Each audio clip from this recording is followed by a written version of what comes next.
sub دوست دی محبت سے صلاح صاحب اللہم صلی علی محمد وعلی آل محمد کما صلیت علی ابراہیم وعلی آل ابراہیم انک حمید مجید اللہم بارک علی محمد وعلی آل محمد کما بارکت علی ابراہیم وعلی آل ابراہیم انک حمید مجید عظیم و شان فقید المثال جلسہ سالانہ سیرت النبی صلی اللہ علیہ وسلم کانفرنس میں شرکت نصیب کیا اللہ دے در دعائے تو اللہ پاک کے پروگرام کے اسائیں تمہاری ہدایت جو ذریعہ بنائے برادر مکرم جمعیت المسلم ضلع لاڑکانہ کے نائب امیر حضرت مولانا سائیں محمد جان صاحب جو حکومتی انہوں نے پروگرام میں شرکت نصیب کیا دعائے تو اللہ رب العزت تمہیں سنی حاضری پانچے بارگاہ الہی منظور مقبول فرمائے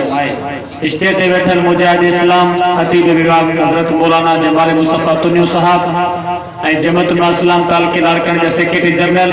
شیر لاڑکانہ حضرت مولانا محمد الیاس چندہ صاحب بیٹھل انشاءاللہ القریب انہوں جو آواز سامو ولولے انگیز خطاب تھی دو ماں بھی اللہ جیرے نعمت و مختصر ٹائم انشاءاللہ تمہیں کچھ بدھے پانی جائے وٹھے دو دوست نے کہ محبت سان ویٹھا آئے ہو جے کہ چست آئے ہو حضور جا دیوانا پانجا بئی ہے فضا میں بلند کرے باواز بلند سچو سبحان اللہ ہاتھ متے تھے پر آواز نہ آئے چھو آواز چھوڑ دو کہ سائیں گے ریال کے پینا چھو بلا کا بکھر گیا تھا یہ مانی کھائیں ہو بھائی وہی آواز آتا ہو نا سبحان اللہ دیکھیں حضور دے ختم نبوت یا پروانے عاشقان وہی آواز آتا ہو سبحان اللہ جزاک اللہ شروعات رب کریم جے باجارے حمدہ سان بے بقا ہر چیز آہے تو رب آہی بقا بقا ہر چیز آہے تو رب آہی بقا تو اول تو آخر تو جناہ انتہا تو اول تو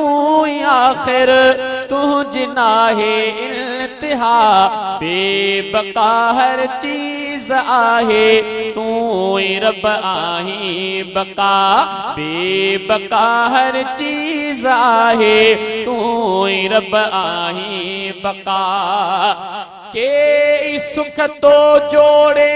ورتا خاص اے ہر عاملے تو کیو آموت پیدا زندگی جے شاملے کہ سکھ تو جوڑے ورتا خاص اے ہر عاملے تو کیو آموت پیدا زندگی جے شاملے ننڈر اے کھائن پین کھا پاک تجھے ذات آ ننڈر اے کھائن پین کھا پاک تجھے ذات آ تو اول تو آخر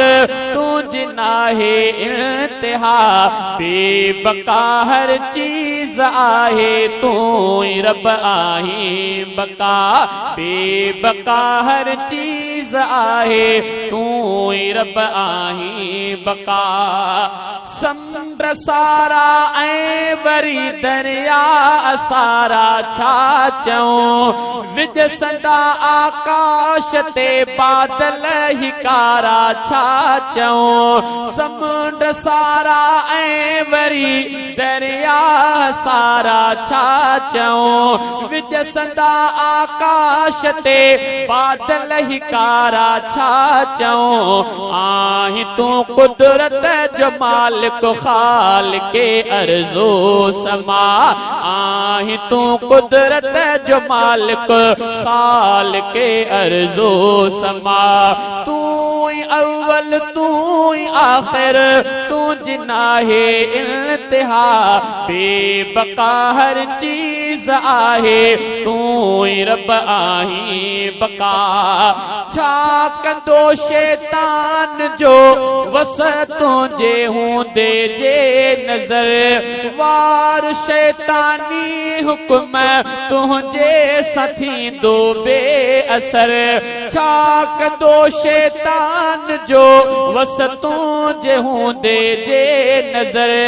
वार शैतानी हुक्म तुझे सथी दो बे असर तुझे कुदरत आहे आला तुझे आला के बेरिया तुझे कुदरत आहे आला तुझे आला के बेरिया तू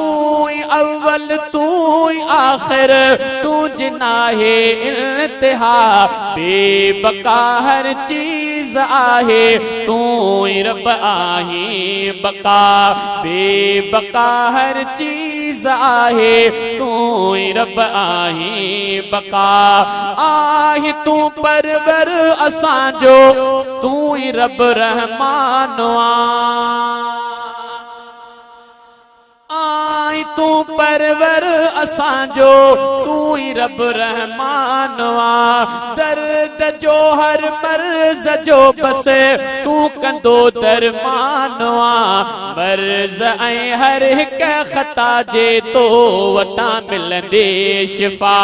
मर्ज ऐं हर हिक खता जे तो वटा मिलंदे शिफा तू ही अव्वल तू ही आखिर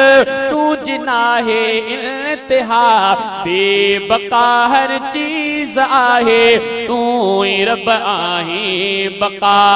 बाज कर तू मेहर कर तू ऐं सभिन ते कर रहम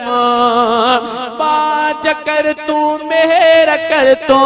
ऐं सभिन ते कर रहम सारे हिन संसार ते तुंहिंजो हुजे हर पल करम सारे हिन संसार ते तुंहिंजो हुजे हर पल करम थो घुरे दरबार तुंहिंजे में इहा दानिश दुआ थो घुरे दरबार तुंहिंजे में इहा दानिश दुआ तू अव्वल तू आखिर तुझ नाहे इंतहा बेबका हर चीज तुझे बेबका हर चीज आहे तू रब आहे बका